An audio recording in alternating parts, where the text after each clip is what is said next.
Yes. What's up, guys? In this video, I'm going to be talking about the RME FireFace UCX Mark II. I got this device. I'm just going to tell you guys my initial thoughts about this device. I'm not going to go too much into the pros because almost every video you watch, they're always talking about the drivers, total mix, the preamps, the DA, all that stuff. I don't want to call this a negative video, but I'll just call this my initial thoughts about this device that I didn't really get to hear or I didn't really think about before I got this device.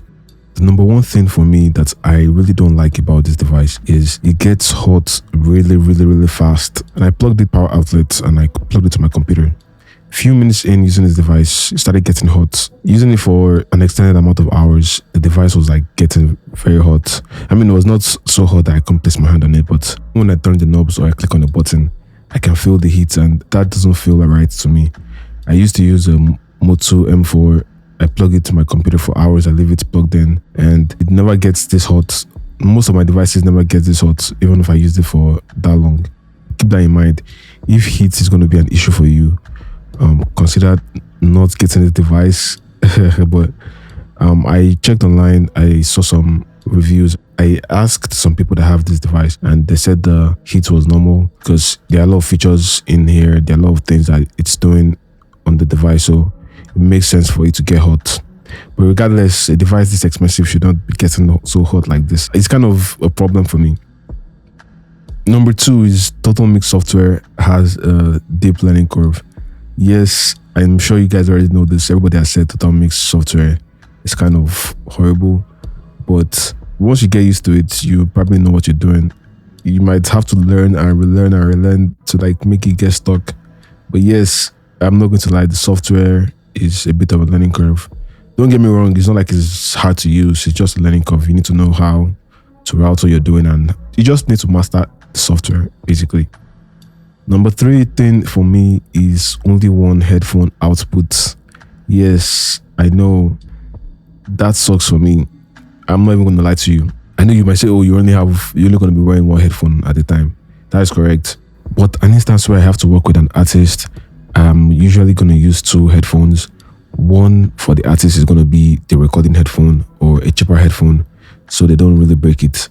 The recording headphone is usually quieter and it doesn't bleed back to the mic. And the one I have on is more for like critical listening or taking out some things. And I don't want to always keep plugging and unplugging stuff to my audio interface. It's kind of annoying. I just really have two ports and I can just turn the knobs here and there instead of unplugging and unplugging. So there are two things you can do. One, you can get an audio amp that has multiple headphone outputs.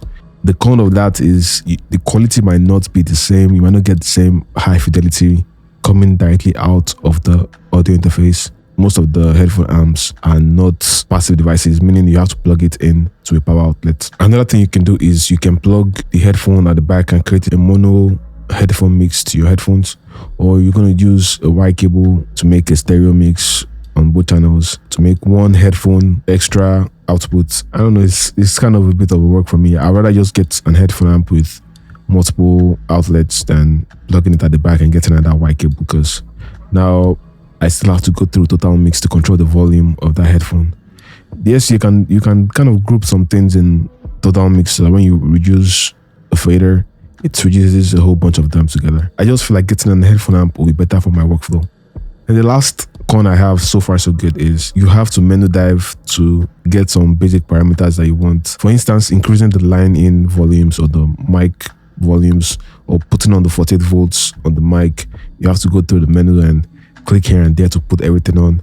I didn't get the ARC controller device because I don't know, I'm yet to use this device to the full potential before I think of getting something extra. Menu diving can be annoying sometimes, especially when you want to do something real quick. Once you get used to it, I guess it's going to be like muscle memory to you. So that's it for me for my cons. If you guys have anything that people didn't mention when you got this device, you can leave it in the comment section. Setting up the device was not so much of a stress. I just needed to understand some few things, like setting the WDM drivers and having those WDM sets properly. If I didn't set all that up, I probably wouldn't have been able to route my audio and have like the low back features. Just using the totalmix software is really a lot, man. There's a lot. You just need to understand how to use it.